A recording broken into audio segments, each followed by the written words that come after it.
KSRTC budget ടൂറിസത്തിന്റെ ഭാഗമായി ജില്ലയിൽ നിന്നുള്ള ആദ്യ ഗോവ ട്രിപ്പ് പുറപ്പെട്ടു. നിലമ്പൂർ സബ് ഡിപ്പോയിൽ നടന്ന ചടങ്ങിൽ Aryadan Shoukath MLA flag off ചെയ്തു.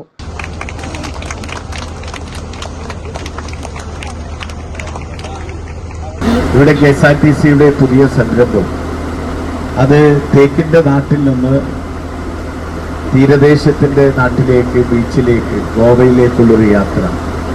ഇതൊരു ചരിത്ര നിമിഷമാണ്. മാത്രമല്ല, നമുക്ക് ഇതുപോലെ തന്നെ ഗോവയിൽ നിന്ന് നിലമ്പൂരിലേക്കും ആളുകളെ കൊണ്ടുവരാം.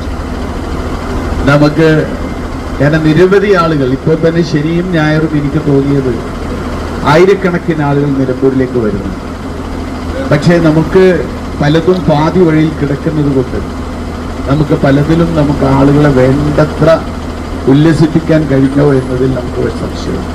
ഇപ്പം എൻ്റെ മുമ്പ് തന്നെ കാണുന്ന ഈ കെട്ടിടം 9 വർഷമായി ഈ നിലവാരത്തിൽ നിൽക്കുക. ഇതിലൊക്കെ നമുക്ക് മാറ്റങ്ങൾ ഉണ്ടാകും. എന്തായാലും ഒരു കാര്യം ഞാൻ ഉറപ്പ് തരാം, ഉല്ലാസയാത്ര തുടങ്ങിയെങ്കിൽ, കാരണം എപ്പോഴും ഒരു തുടർച്ചയാണ്, ഭരണം എപ്പോഴും തുടർച്ച. ആരധികാരത്തിൽ വന്നാലും നല്ല കാര്യങ്ങൾ ചെയ്താൽ കൂടുതൽ ഉയരങ്ങളിലേക്ക് എത്തിക്കുക എന്ന അടുത്ത ഭരണാധികാരിയുടെ ഉത്തരവാദിത്വം കൂടിയാണ്.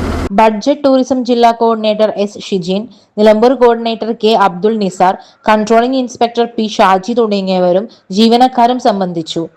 അവധിക്കാലം ചെലവിടുന്നതിനായി നിരവധി ഉല്ലാസയാത്രകൾ സംഘടിപ്പിക്കുന്ന കെ.എസ്.ആർ.ടി.സി ബഡ്ജറ്റ് ടൂറിസം സെല്ലിന്റെ നേതൃത്വത്തിൽ ജില്ലയിൽ നിന്നും ആദ്യമായാണ് ഗോവയിലേക്ക് ട്രിപ്പ് സംഘടിപ്പിക്കുന്നത്. അടുത്ത ഗോവ യാത്ര ജൂൺ 13-നാണ് നടത്തുക.